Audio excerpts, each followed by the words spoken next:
일단 여기까지 읽고 이 1절에서 6절 내용이 뭔지를 한번 보고 또 그 다음을 읽겠습니다. 그 자리도 있어도 됩니다. 지난주 본 건데 그냥 멀리서 봐도 돼요. 멀리서 봐도 이제는 다 익숙했을 겁니다. 여기가 이집트라고 그랬죠? 이집트. 지금 여기 왔는데 여기서 이렇게 가면 이스라엘까지 빨리 들어가는데 이렇게 돌아서 갔다고 그랬죠. 돌아서 가다가 불평을 했다고 그랬죠. 여기가 요단강인데 여기를 요단강 동쪽이라고 하고 요단강 서쪽이라고 합니다. 원래 이스라엘이 약속받은 땅은 요단강 서쪽입니다. 근데 여기가 에돔인데 에돔을 통과하지 못하고 멀리 돌아서 가다가 지난주에 불평불만하고 뱀을 만났죠. 그래서 많이 죽었죠. 근데 지금 가다가 어디에서 정착했냐면 요 부분에서 지금 있는 겁니다. 요단강 동쪽 요 부분에 있는데 문제는 이 두 분이 머물 때 이 부분의 땅이 누구의 땅인가 하면 모압이라고 하는 나라의 땅입니다. 모압. 그러니까 오늘 성경을 보니까 모압 왕이 화가 난 거예요. 자기의 땅 평야에 와서 이스라엘 백성이 있는데 우리처럼 이렇게 몇십 명만 가서 앉아있으면 표시도 안 나는데 몇 명 정도라고 그랬냐면 한 200만 명 정도 이스라엘 백성이 그렇게 인구가 많은 거예요.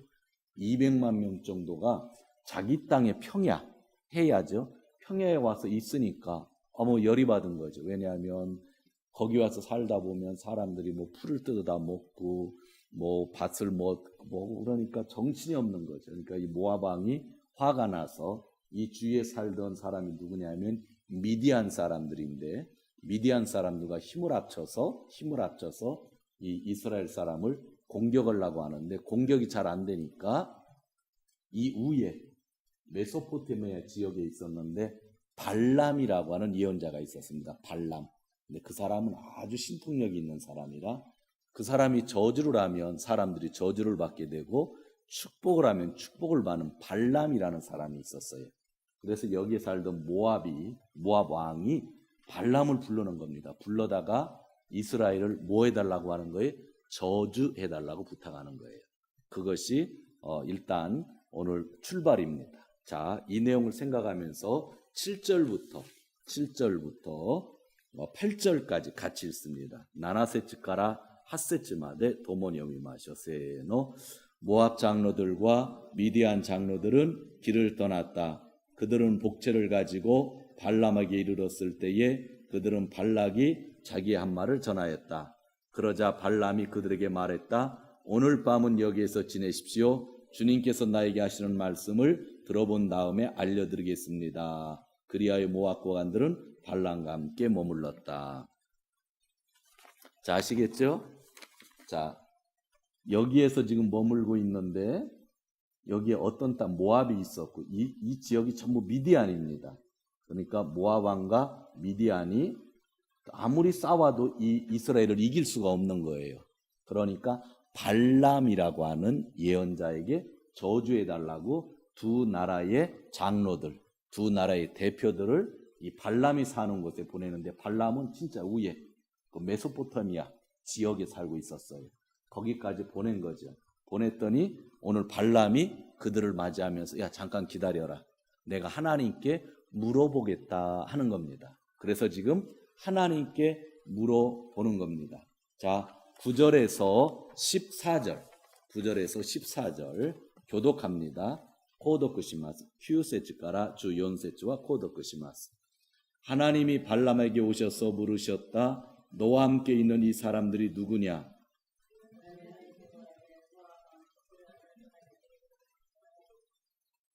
11절 제가 읽습니다. 이집트에 산 백성이 나왔는데 그들이 온 땅을 덮었다고 합니다. 저더러 와서 발락에게 유리하도록 그 백성을 저주하여 달라는 부탁을 하였습니다. 그렇게만 해준다면 발락은 그 백성을 쳐부어서 그들을 쫓아낼 수 있겠다는 것입니다.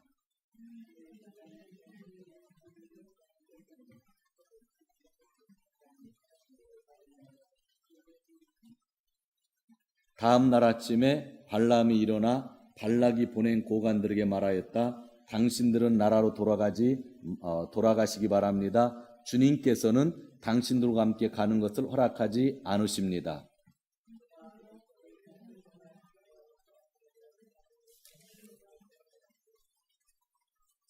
자, 14절까지 내용은 이해하시겠죠?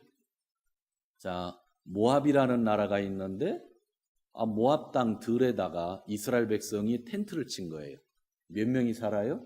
200만 명이 사니까 뭐 정신없잖아. 그러죠? 자기 땅 그 평야지대에 텐트를 치고 사니까 이 모압이 겁이 난 거예요. 이게 자기들 공격하면 어떨게 하다가 미디안 사람들이랑 상의를 해가지고 유명한 예언자 발람에게 사람을 보내서 저주해달라고 하는 거죠. 그랬더니 발람이 오늘 하나님께 물어보고 뭐라고 그랬어요? 나 안 간다 그런 거예요. 나 가지 않겠다. 나 이스라엘에게 저주할 수 없다. 나 그냥 안 간다 그런 거예요. 자, 15절에서 20절. 주 고세츠까라 니주세츠. 고코와 도모니 요미 마셔. 요미나가라 이시조니 강가에 마셔. 주 고세츠까라 니주세츠 도모니 요미 마셔. 시작. 발락은 사람들을 더 보냈다. 수도 늘리고 처음 갔던 이들보다 지기도 높은 사람들이었다. 그들이 발람에게 말하였다. 십볼의 아들 발락이 말합니다. 아무것도 꺼리키지 말고 나에게로 오시기 바랍니다. 내가 그대에게 아주 후하게 보답하겠고 또 그대가 나에게 말씀하시는 것이면 무엇이든지 하겠습니다. 꼭 오셔서 나에게 좋도록 저 백성에게 저주를 빌어주시기를 바랍니다. 그러나 발람이 발락의 시내들에게 이렇게 대답했다. 발락이 비록 그의 궁궐에 가득한 금과 은을 나에게 준다 해도 주 하나님의 명을 어기고서는 크고 작든 아무 일도 할 수 없습니다. 그대들은 오늘 밤은 이곳에서 묵으십시오. 주님께서 나에게 무엇을 말씀하실까 알아보겠습니다. 그날 밤에 하나님이 발람에게 오셔서 말씀하셨다. 이 사람들이 너를 부르러 왔으니 너는 일어나 그들과 함께 가거라. 그러나 내가 너에게 하는 말만 하도록 하여라. 아멘. 여기부터는 잘 들어야 됩니다. 자, 모압 왕이 이스라엘 백성들 때문에 두려움을 가졌다. 그래서 미디안 사람들과 함께 발람이라고 하는 유명한 예언자에게 우리를 도와달라고 초청을 했다. 도와달라고 하는 것은 이스라엘을 저주해달라고 하는 거였죠. 그랬더니 발람이 나 싫다 그랬어요. 그랬더니 이번에는 모압 왕이 두 번째 사신을 보내는데 더 높은 사람들을 보내요. 더 높은 사람들을 보내서 부탁을 했더니 발람이 이번에도 나 싫다 그랬어요. 나 가서 저주하지 않겠다 그랬어요. 그러면서 그 온 사신들에게 잠깐 오늘은 여기서 묻고 가라고 하면서 하나님께 물어보겠다 그랬어요. 그런데 하나님이 뭐라고 하냐면 이번에는 가라 그런 거예요. 가라 그런 거예요. 첫 번째는 가지 말라고 그랬어요. 그런데 이번에는 발람이 나 안 갑니다 그랬는데 하나님이 가도 좋다 그런 거예요. 자, 이제 뒤에 본문을 보겠습니다. 자, 21절에서 30절 21절에서 30절 같이 읽습니다. 니주 이세치가라 산주세치 도모니오미 마셔. 시작. 발람은 아침에 일어나 자기 나귀의 안장을 얻고 모압 고관들을 따라서 길을 나섰다. 그러나 길을 나선 것 때문에 하나님이 크게 노하셨다. 주님의 천사가 그의 대적자가 되어서 길에 서서 막았다. 발람은 자기 나귀를 탄 채로 있었고 그의 두 종이 그와 함께 있었다. 나귀는 주님의 천사가 칼을 빼어 손을 들고 길에 선 것을 보고 길을 벗어나 밭으로 들어갔다. 발람은 나귀를 때려 다시 길로 들어서게 하였다. 그러자 주님의 천사가 이번에는 두 포도원 사이에 좁은 길을 막았다. 길 이쪽에도 담이 있고 길 저쪽에도 담이 있었다. 나귀는 주님의 천사를 보자 이쪽 벽으로 몸을 바짝 붙여 발람의 발을 벽에 긁히게 하였다. 그러자 발람이 나귀를 한 대 더 때렸다. 그때에 주님의 천사가 앞으로 더 나아가 오른쪽으로 왼쪽으로 피할 수 없는 좁은 곳에 섰다. 나귀는 주님의 천사를 보고는 발람을 태운 채로 주저앉았다. 발람은 화가 나서 지팡이로 나귀를 때렸다. 그때에 주님께서 그 나귀의 입을 여시니 그 나귀가 발람에게 말했다. 제가 주인 어른께 무슨 잘못을 하였기에 저를 이렇게 3번씩이나 때리십니까? 발람이 나귀에게 대답하였다. 너는 나를 놀릴 감으로 여기느냐? 내가 칼을 가지고 있었더라면 이 자리에서 너를 죽였을 것이다. 나귀가 발람에게 말하였다. 저야말로 오늘까지 어른께서 늘 타시던 어른의 나귀가 아닙니까? 제가 언제 이처럼 버릇없이 군 적이 있습니까? 발람이 대답하였다. 없었다. 재밌죠? 되게 재밌잖아요. 어머 싫어. 재밌잖아요. 자, 모압 왕이 처음에 발람에게 와주세요 했더니 하나님이 가지 말라고 그래서 발람이 안 간다 그랬죠. 그래서 두 번째 모압 왕이 높은 사람들을 보내서 오라고 그랬더니 발람이 안 간다고 그랬어요. 그런데 그 밤중에 하나님이 가라 그랬어. 꿈속에 나타나서. 그죠? 그래서 가는데 하나님이 화가 났어요? 안 났어요? 화가 났어요. 왜? 여러분 성경 읽다가 이해 안 될 때 있잖아. 하나님이 가지 말라고 해서 안 갔어. 그래서 또 안 간다고 그랬더니 하나님이 나중에 가도 좋다고 그랬어. 그래가지고 나귀를 타고 자기 종 2사람을 데리고 거기서 온 높은 사람들과 함께 출발을 했더니 하나님이 화가 난 거예요. 왜 가느냐는 거예요. 그러면서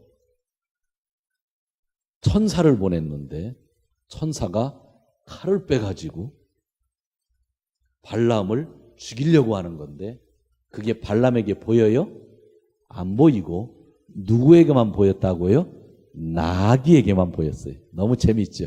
애들 동화 같잖아요. 나귀에게만 보인. 그러니까 나귀가 천사가 칼을 들고 죽이려고 하니까 좀 피한 거죠. 그러니까 나귀 위에 타고 있던 발람이 흔들려 버리니까 화가 나서 발람이 나귀를 때리는 겁니다. 이놈의 자식 잘 가지 하고 때린 거예요.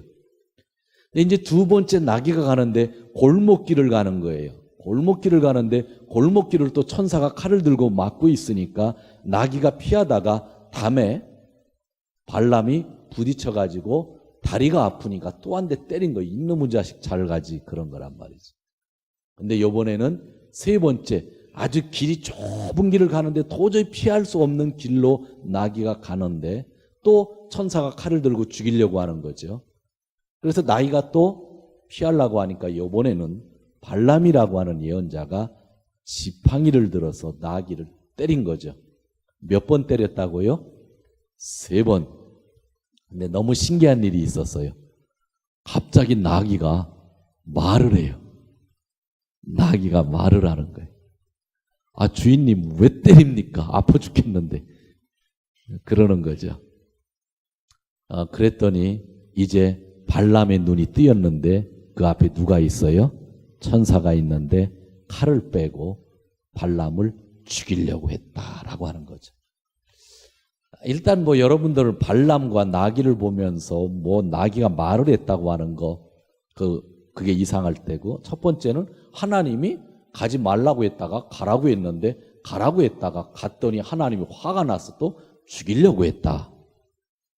그것도 또 이해가 안 되죠. 자, 그런 말씀이에요. 그런 말씀입니다. 자, 그러면서 좀 더 읽겠습니다.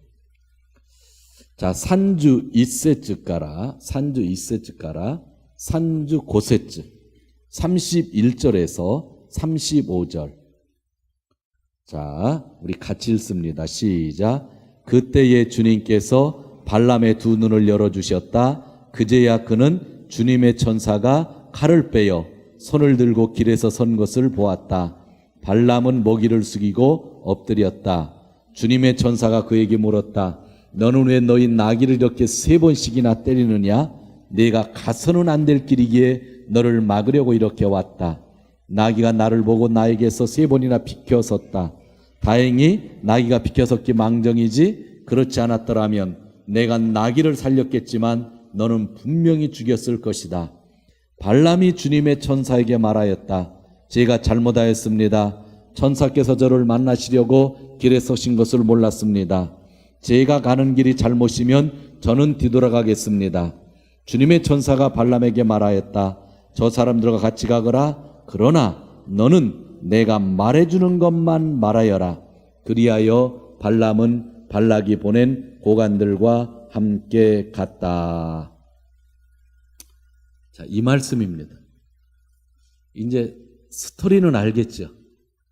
스토리는 알겠는데 여러분의 머리가 아주 복잡해졌습니다. 그런데 나기 때문에 복잡해지지 마세요. 나이가 말했다고 하는 것 때문에 복잡해지지 마세요. 그거 말할 수 있는 거니까. 근데 진짜 여러분들이 고민하는 것은 뭐냐면 하나님이 가지 말라고 했다. 그래서 발람이 안 간다고 그랬다. 그런데 하나님이 가라 하니까 발람이 갔더니 하나님이 화를 냈다. 이게 여러분들이 이해가 안 될 겁니다. 카미사마가 이쿠 나또 오시았다. 타카라 이까나갔다. 카미사마가 이때 이요 또 오시아루까라 이따노니 모 가까워라즈 카미사마가 난데 이쿠노 또 오꿨다. 고래가 나카나카理解しがたいそういう問題であります。これについて今日ねちょっと考えたいと思っています。여기에는 두 가지 중요한 이야기를 제가 하려고 하는데 먼저 상상력을 동원해서 설명을 한 다음에 두 번째 이야기를 하려고 합니다. 이해를 위해서 여러분은 리카이노 타면이 하나 상상해 봅시다. 상상해 봅시다. 여러분들 중에 자녀들이 있죠. 아들이 있고 딸이 있습니다. 딸이 있는데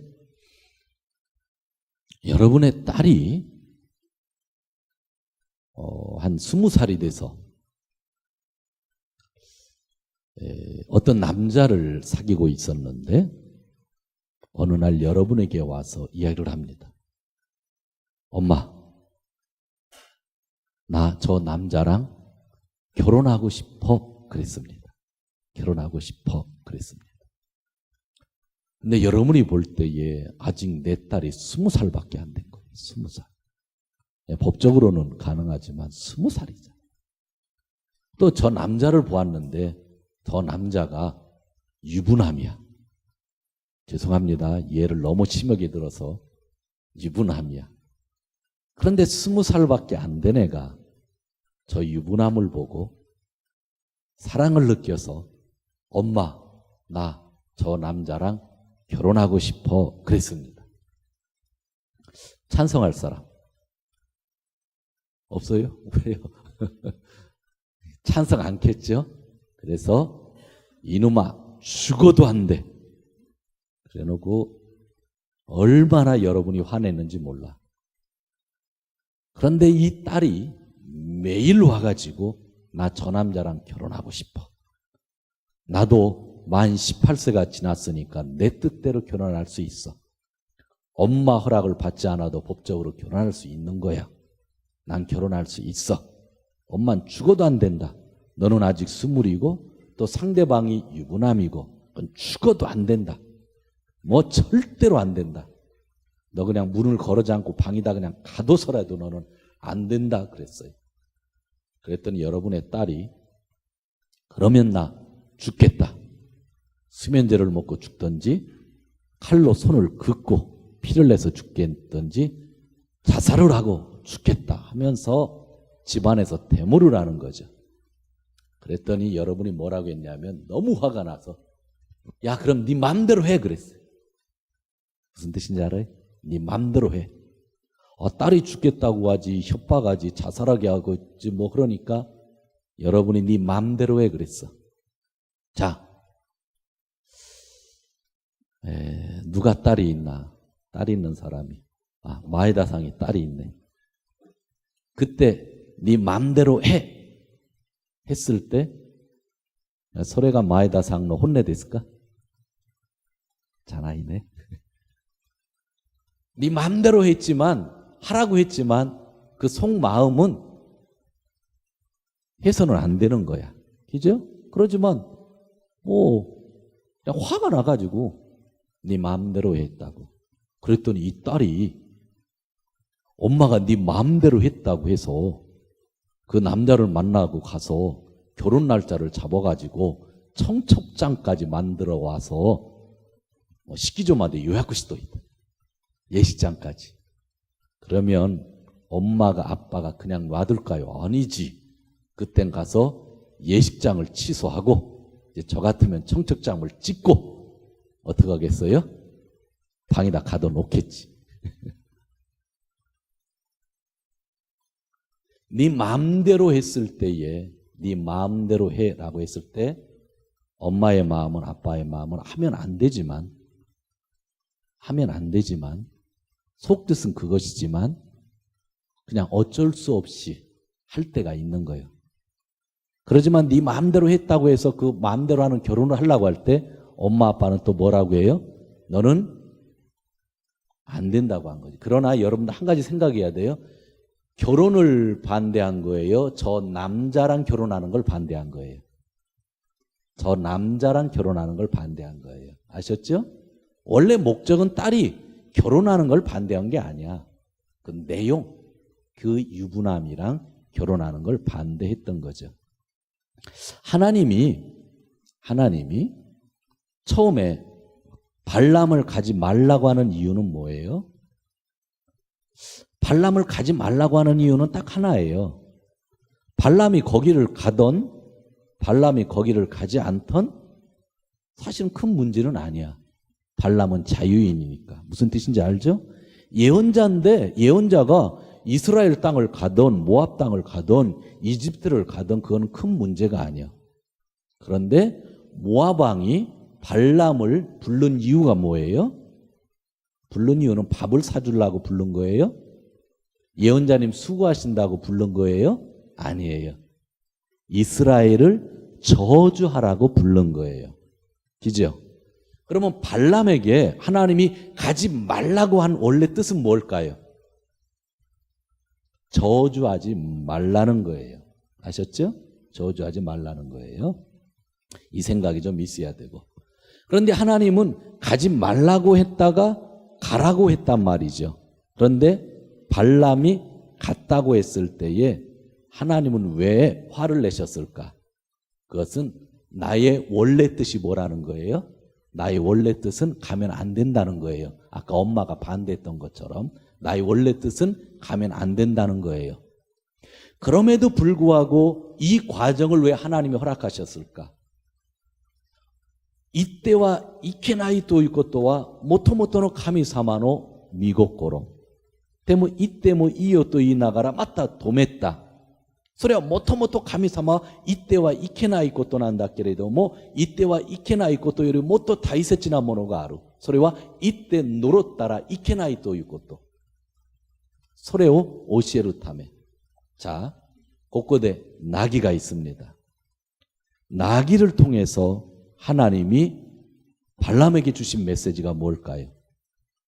여기도 묻히질 때 나귀도 때리고 저기도 묻을 때 나귀도 때리고 나귀를 3번 때렸는데 나중에 천사가 칼을 빼든 것을 발람이 본 거죠.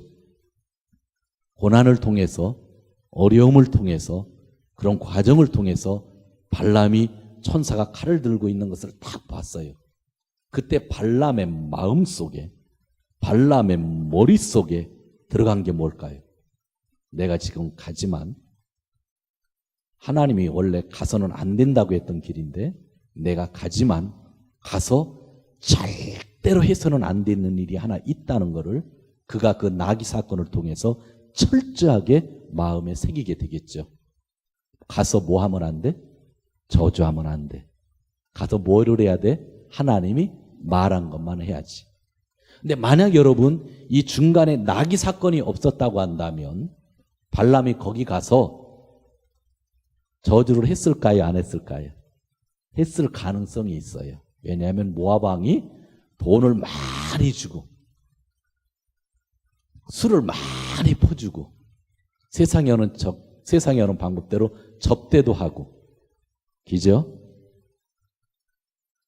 발람이 좋아하는 걸 다 줬다고 한다면 거기서 마음이 흔들릴까요? 안 흔들릴까요? 인간은요, 유혹을 받으면 반드시 마음이 흔들려요. 안 가겠다고 했는데 하나님이 가라고 해서 갔으니까, 그렇지만 하나님의 마음은 저주하지 않는다는 걸 알았음에도 불구하고 또 하나님이 가라고 해서 갔더니 앞에 돈이 쌓인 거예요. 자기가 원하는 것이 다 있는 거예요. 그러면 사람은요, 저주하게 돼 있는 거예요. 그런데 그가 마지막까지 저주하지 않은 이유가 뭐였을까요? 나귀 사건이 있었기 때문에. 나귀를 통해서 천사가 칼을 빼고 죽이려고 했었던 것. 아, 원래 가면 안 되는구나 하는 것을 알았기 때문에 그가 하나님이 가라고 해서 갔어도 뭐 했던 거예요? 저주를 하지 않았던 거죠. 이것은 되게 중요한 이야기예요. 제가 지금 두 가지를 얘기를 했는데, 첫 번째, 카미사마가 이때와 이케나이, 이때와 이케나이,それに後に言っていいよと言ったのは娘の結婚の話で例えの話しました。本当は言ってはいけないのよ. 그런데도 하나님이 허락을 했다. 그렇지만 왜 이때와 이케나이노까? 지사이와 노로때와 이케나이까라. 그러니까 원래 목적은 뭐예요? 혼토노 목적이와 노로때와 이케나이, そういうこと. しかしこういう 나귀 사건을 통해서 발람이 철저하게 깨달은 것은 뭐라는 거예요? 절대로 나는 하나님 하는 말씀만 전해야지 내 개인적으로 저주하면 안 된다는 걸 배웠다는 것. 이것이 오늘 전체에 있었던 말씀이라고 하는 거예요. 그래서 오늘 중요하다고 하는 거죠. 자, 그러면서 마지막 읽지 않은 부분을 읽도록 하겠습니다. 36節から36節から40節まで 36から40 36절에서 40절 같이 읽겠습니다. 시작. 발락은 발람이 오고 있다는 소식을 듣고 그를 맞이하러 그의 영토가 끝나는 아르논강가에 있는 모압의 한 성읍까지 나아갔다. 발람은 발람에게 말하였다. 내가 당신을 불러오려고 사신을 보내고 또 보내지 않았습니까? 어찌하여 곧바로 나에게 오지 않으셨습니까? 내가 당신을 존귀하게 대접할 능력이 없다고 생각하셨습니까? 발람이 발락에게 말했다. 보십시오. 이렇게 제가 임금님께 왔습니다. 그러나 제가 무슨 말을 할 수 있겠습니까? 하나님이 저의 입에 넣어주시는 말씀, 그것이 무엇이든지 저는 그것만을 말하겠습니다. 발람은 발락과 함께 갔다. 그들은 후솥 마을까지 갔다. 발락은 소와 양을 잡아 제사를 드리고 발람과 그를 데리고 온 고관들에게 고기 얼마를 보내주었다. 자, 38절 38節 この素晴らしいバラムの告白は自然にできているものじゃない. 무슨 사건이 있었기 때문에 이 말이 나왔다? 나귀 사건이 있었기 때문에. 하나님이 가라, 가지 말라, 가지 말라, 가라 하는 말 속에서 발람은 헷갈렸을지 모르지만 하나님의 원래 뜻은 알았어요, 몰랐어요? 몰랐어요. 그죠? 하나님이 두 번 얘기했잖아. 가지 말라, 가라. 그러니까 발람은 헷갈렸어. 근데 헷갈렸던 그 마음이 하나님이 나귀 사건을 통해서 원래 무슨 마음을 가지고 있는지 발람이 깨달은 거죠. 깨달았으니까 갔음에도 불구하고, 원래 간다고 하는 건 뭐예요? 저주해야 되는 거잖아요. 갔음에도 불구하고 발락이라는 왕이 큰 잔치를 베풀었는데 38절에서 뭐라고 그래요? 나는 당신이 말하는 대로 말 못하겠다. 누가 말하는 대로 하겠다? 하나님이 말하는 대로 하겠다. 그렇게 이야기했다고 하는 거예요. 여러분들 살다 보면 지독한 훈련이 있습니다. 이게 지독한 훈련입니다. 아주 헷갈리죠. 이런 것보다 지독한 훈련은 없어요. 왜냐하면 하나님이 안 된다 했다가 된다라고 얘기했기 때문에. 이게 살다가 제일 힘든 거예요. 여러분 어느 날을 기도했더니 하나님이 그래야 그건 절대로 안 된다 했다가 어떤 기도했더니 그냥 해봐도 돼 하면 그때 헷갈리는 거예요. 그때 어떻게 해야 될지 모르는 거예요. 여러분 그런 경험들 없으세요? 그게 진짜 지독한 훈련인 거예요. 성경을 읽었는데 어디를 읽으면 이렇게 해야 되는데 어디를 읽으면 이렇게 해야 되는데 이게 대치될 때가 있단 말이죠. 이때가 지독한 훈련이에요. 그러나 이런 지독한 훈련을 통해서 진짜 깨닫게 되는 게 뭐예요? 진짜 하나님을 알게 되는 거예요. 여러분의 삶 속에서 헷갈릴 때가 있어요. 진짜 헷갈릴 때가 있어요. 헷갈릴 때가 진짜 지독한 훈련이란 말이에요. 그런데 이 지독한 훈련을 견디고 나면 진짜 뭐를 알아요? 진짜 하나님의 속마음을 아는 게 되는 거예요. 이런 속마음을 알아야 하나님이 하시는 말씀을 순종할 수가 있는 거예요. 근데 이 속마음을 모르면요, 절대로 우리가 하나님을 이해 못하죠. 여러분들 부부싸움을 안 해보신 분들이 있죠? 있죠? 가끔 제가 살다 보면 우리는 한 번도 안 해봤습니다 하는 사람이 100명 중에 한 명 있더라고. 아주 대단하죠. 근데 부부싸움을 안 하면 상대방의 속마음을 모르는 겁니다. 싸우고 헤어지면 그건 참 비참하지만 싸우고 같이 살면 괜찮은 거예요. 왜냐하면 싸우면 상대방의 속마음을 아는 거예요. 그죠? 속마음을 아는 거죠. 그런데 싸운다는 건 진짜 피곤해요. 진짜 피곤해요. 하나님과 우리랑 싸우는 건 아니지만 우리가 살다 보면 영적으로 아주 지독한 훈련을 받을 때가 있어요. 그러나 그 과정을 통해서 진짜 하나님의 원래 뜻, 속마음을 알 수 있다고 하는 것이 오늘 이야기예요. 성경에 보면 지독한 훈련을 받은 사람이 있는데 구약 성경에 저는 항상 네 사람을 생각해요. 첫 번째가 아브라함. 아주 지독한 훈련을 받았어요. 하나님이 가라 해서 갔더니 그 땅은 자기가 살던 땅보다 더 못된 땅이야. 먹고 살기가 힘든 땅이었어. 꿈을 가지고 갔더니 이게 뭐야? 형편없는 땅이었어. 두 번째 모세. 얼마나 지독하게 훈련을 받았어요. 40년 동안 광야 생활을 했는데 나머지 40년 동안 이스라엘 백성의 지도자가 됐지만 욕만 먹다가 산 위에 올라가서 죽었어. 여러분 모세는요 욕만 먹다가 산에 올라가서 죽었다고. 세 번째 다윗. 그 사람 평생 쫓겨다녔는데 자식한테도 쫓겨다녔어. 자식한테도. 그죠? 자식들이 자기보다 먼저 죽는 것을 보았어. 네 번째가 엘리야. 하나님을 위해서 그렇게 큰 일을 한 사람이 없는데 그는 하나님 앞에 하나님 나 죽여주세요 한 사람이. 그죠? 마태복음 1장 1절에 보면 아브라함과 다윗의 자손 예수 그리스도라고 되어 있어요. 제가 이야기한 사람 중에 아브라함과 다윗이 나오죠. 예수님 변화산에 올라가서 누구를 만났어요? 모세와 엘리야. 그러니까 구약 성경에서 여러분이 진짜 하나님을 배우고 싶으면 사람 넷을 통해서 배운다 생각할 때는 누구? 아브라함, 모세, 다윗, 엘리야만 연구하면 하나님이 사람들을 어떻게 쓰시는지를 잘 알 수가 있을 거예요.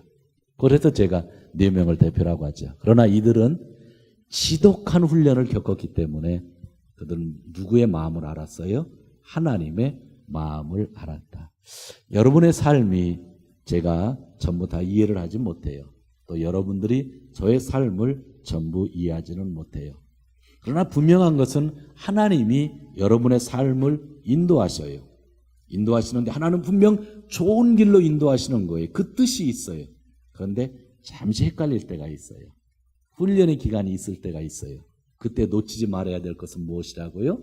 하나님의 원래 뜻, 진짜 나를 위해서 어떤 마음을 가지고 있는가, 그걸 잃어버리면 안 돼요. 발람은요, 다행스럽게도 저 도중에 좀 헷갈렸지만 그것을 깨달은 거죠. 그래서 발락에게 갔는데 너무나 잘해주잖아요. 모압 왕이. 그러지만 그런 가운데서도 그는 다음 주에 보면 알겠지만 계속 이스라엘 백성들에게 축복을 하면서 살았던 것을 보게 되는 거죠. 자, 이 말씀이 오늘 말씀에 있어서 가장 중요한 말씀이었고요. 이 말씀은 다음 주까지 연결되어집니다. 오늘 마지막에 같이 생각할 것은 지금 메시지보다 조그만 메시지입니다. 지금 메시지보다 조그만 메시지만 오늘 말씀 안에서만 적용할 수 있는 것 한 가지를 보려고 합니다. 12절입니다. 12절. 주 니세츠. 12절 같이 읽겠습니다. 시작. 하나님이 발람에게 말씀하셨다. 너는 그 사신들과 함께 가지 말아라. 이집트에서 나온 그 온 백성은 복을 받은 백성이니 저주하지 말아라.最初に神様が言った言葉、これはこの12節だけ考えましょう。これはもう流れで考えないで、さっき言ったものが今日の一番のメッセージで、これはもう今日だけちょっと見てもいいもの。彼らは祝福されているから、あなたはそこに行って呪ってはいけない。누가祝福されてるんですか？イスラエルの民ら。イスラエルの民らが祝福されてる。これすごいことでしょ。イスラエルの民らは40年間荒野の生活の中で不満不平ばっかり言いました。でも神様はその民らはもう祝福されている民らだとそのように語っています。なのにイスラエルは大きな祝福をいただきながらもそれを信じることができなくて不満不平を言った。出エジプトの6節を見ると最初にイスラエルを出エジプトさせるときに神様がモーセを通して約束してくださったものがあります。私はあなたたちの作り主となり、あなたたちは私の民らとなると。出エジプトを通して。また、出エジプト記19章5節から6節を見ると、あなたたちは私の宝物になると語ってくださった。神様が、作り主が私たちの神様で、私たちはその方の民らとなること、私たちは神様の宝物になるということの約束があった。祝福なんですね。その中でイスラエルは選ばれたんです。これ神様からの宣言なんです。それに神様は今日もバラムに堂々と神様がおっしゃってるんです。その民らは私から祝福されたものなんだからあなたは呪うことができないんだと言ってる。なのに40年間のものを私たち見てるでしょ。イスラエルは神様はそこまでも認めてくださるのに自分の立場を見ながら不満を不平を言いながらまあエジプトに戻って奴隷の生活がいいのにとかねこんなことやだこんなマナとかね食べたくないよと言ってたじゃん그죠? 자 여기서 여러분 뭐를 깨달으시겠어요? 여러분들 축복받았어요? 축복받지 않았어요? 축복받았죠. 이 축복은 누가 주신 건가요? 하나님이. 그죠? 절대로 변하지 않아요. 저를 축복했고 여러분을 축복했고 여러분에게 하나님이 큰 것들을 다 주셨고 앞으로도 그런 삶을 누리며 살라고 해 주셨어요. 그런데 우리도 조금 잘못하면 하나님도 인정하고 주위에 있는 사람들도 우리가 축복받은 사람들이라는 거를 다 인정하는데 내가 깨닫고 감사해야 되는데 내가 백성들처럼 불평하고 불만하고 살 수 있는 가능성이 있다는 거예요. こんな悲しいことないでしょ。神様を認めて、神様がバラムにも言って、その民らは祝福されてるよ。だから呪ったね。いけないよと言ってるのに、そこにいる民らは、そこまで祝福されていることをわからない。感じない。信じない。오늘 말씀을 정리합니다. 여러분들 이 자리에 있는 거는요. 진짜 하나님의 축복 속에 있는 거예요. 하나님이 인정해 주시고 세상에 있는 그 어떤 예언자들도 다 인정해 주는 거예요. 근데 내 자신이 내 자신을 못되게 보면 어떡하겠어요? 그죠? 나에게 일어나는 일들에 대해서 내가 불평하고 불만하면 어떡하겠어요? 지금 나에게 주신 자식들, 나에게 준 남편, 나에게 준 아내 감사하며 살 수 있어야 되죠. 그런데 우리가 힘든 과정이 있죠. 그러나 그런 지독한 훈련을 통해서 우리가 뭐를 알 수 있다고요? 하나님의 진짜 마음을 알 수 있다는 거죠. 그래서 우리가 하나님의 진짜 마음을 알아야 남은 여생 주님을 위해서 길을 걸어갈 수 있지 않겠어요? 여러분은 복받은 사람들이라고 하는 것 그리고 지금 나이가 경험하고 내 현실 속에 있는 어려움은 진짜 하나님의 뜻을 발견하는 그런 과정이라는 것을 믿으시고 오늘도 그렇게 승리하시며 사시는 귀한 성도님들 되시기를 바랍니다.